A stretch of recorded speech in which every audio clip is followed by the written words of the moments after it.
웰빙 한방 이야기. 안녕하세요.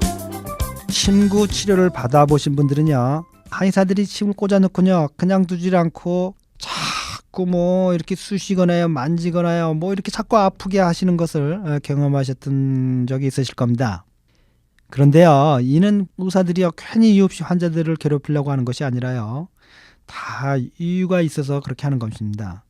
그리고 돌리는 것도 그냥 단순하게 돌리는 것이 아니고요, 그냥 자극을 주기 위해서 그런 것도 아닙니다. 물론 말씀드린 것처럼 환자분들을 괴롭힐 생각은 털끝만치도 없는 것이죠. 앞에서 이미 여러 번 설명드렸듯이요, 침으로 병을 치료하는 것은 병이 있는 장부를 찾아내어서 그 장부가 기운이 약하면 기운을 도와주고, 그 장부에 나쁜 기운이 들었으면 그 장부에 나쁜 기운을 내보내주는 것이라고 이렇게 설명을 드렸습니다. 그럼 침으로 어떻게 그 장부의 기운을 도와주거나 또는 나쁜 기운을 빼낼 수 있을까? 이렇게 생각하실 겁니다. 이해가 잘 안 되시죠? 저도 지금까지도 완벽히 이해했다고 말하기 어려운 게 동양의학입니다. 자, 요즘에 그 유행하는요, 우리 한국의 난방 방식 온돌을 한번 생각해 보시죠. 요즘에 온돌이 이제 진화가 돼가지고요, 보일러에서 관을 타고 물을 데펴갖고 돌려갖고 방을 따뜻하게 하죠. 우리 몸도 똑같다는 겁니다. 오장육부라는 보일러가 안에 있어갖고 거기서 기운을 전신으로 보내줘갖고 이 전신이 따뜻해지고 건강을 유지하게 된다는 겁니다. 그런데 물 대신에 뭐가 돌아오는 거야? 기가 돌아다니는 겁니다. 기운이. 그럼 지금 보일러의 기운이 약해서 뭐 어떻게 합니까? 그 파이프에 너물을 넣어주죠. 기를 넣어주면 어떻게 됩니까? 그 파이프에 기가 넘쳐날 것이고요. 그러면 해당하는 장부도 어떻게 됩니까? 기운을 이렇게 도움을 받게 되겠죠. 그럼 이 기를 어떻게 넣어주냐 도대체? 주사기로요 혈관에 집어넣어갖고 물을 넣어주는 것도 아니고 이걸 도대체 어떻게 넣어주냐?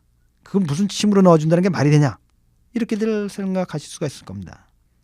침은요, 그 보일러 파이프와 같은 우리 몸에 이렇게 기가 돌아다니는 경락이라는 통로가 있다고 그랬죠? 거기다 침을 꽂는 겁니다. 마치도 뭡니까? 주사기를 혈관에 정확히 꽂아야 뭐가 됩니까? 주사액이 들어갈 수 있는 거죠. 침도 아무렇게나 침자리라고 해서 그에 이렇게 또 꽂아놓기만 하면 침이 되는 게 아닙니다. 침자리에 정확히 꽂아도 뭡니까? 그 경락의 깊이를 잘 재서서 정확한 깊이로 들어가야 그 경락이라는 통로에 정확히 들어가게 되는 겁니다. 그냥 정확한 침자리라고 이렇게 꽂아만 놓았다고 침이 되는 게 아닙니다.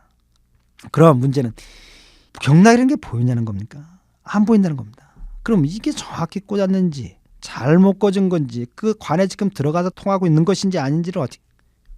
그런데요, 옛날 황진애경에 보면요, 옛날 할아버지들께서는요, 침을 딱 놓는 순간에 이게 경락에 들어갔는지 안 들어갔는지 빗나갔는지를 손끝으로 알았다고 되어 있습니다. 전율을 느끼는 거죠, 그런 책들을 보면. 그런데 솔직하시면 저같이 못난 의사는요 도저히 그건 안 되는 겁니다. 그런데요, 역사적으로 많은 의사들도 저 비스름하게 못났던 것 같습니다.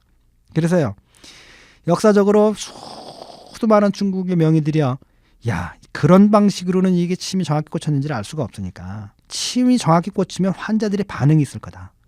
그 반응이 무엇인가를 정리해놨습니다. 그게 뭐냐면요, 한의원에서 침 맞은 분들은 경험을 하실 겁니다. 침을 놓으면서요, 한의사들이 끊임없이 뻐근합니까? 뻐근합니까? 하고 물어봅니다. 침이요, 이 경락에, 그러니까 파이프에 혈관 같은 것에 정확히 딱 꽂히면요, 환자가 느끼는 그것에 뻐근한 기운이 돈다는 겁니다. 이게 대표적으로 경락에 정확히 맞았는지를 확인하는 방법 중에 하나인 겁니다. 그 외에도요, 역사적인 수많은 명의들이요, 이 침이 경락에 정확히 맞았는가를 확인하는 방법들을 환자의 반응을 통해서 표현해놨는데요. 첫째는 침 맞은 곳에 뻐근한 느낌, 둘째는 시린 느낌, 뭔가 이렇게 시원하거나 시린 느낌이 있는가, 또는 뭐가 이렇게 그 침 맞은 곳이 이렇게 부풀어 오르는 듯한 느낌이 있는가, 또는 침 맞은 곳 주위에 마비감이 들어가는가, 이런 느낌이 오면요, 이게 환자의 경락에 침이 정확히 들어맞았다고 저희 동양의학계에서는 역사적으로 판단하게 돼 있던 겁니다. 이런 이유로 인해서 한의사들이 침을 놓으면서 끊임없이 환자분들에게 느낌을 물어보는 겁니다. 물론 상고시대 옛날 할아버지들처럼요, 의사가 침 놓으면서 그냥 손끝으로 벌써 딱 맞았구나를 알 수 있을 정도 되면요, 더할 나위 없이 좋겠죠. 그렇지만 그렇지 않는 한은 어떻게 되겠습니까? 그래도 확인을 하는 것이 더욱 좋겠죠. 자, 그럼 내일 다시 뵙도록 하겠습니다. 모두들 빛과 사랑이 넘치는 복되고 건강한 하루 되시기 바랍니다. 달빛 안녕 원장 김동영이었습니다.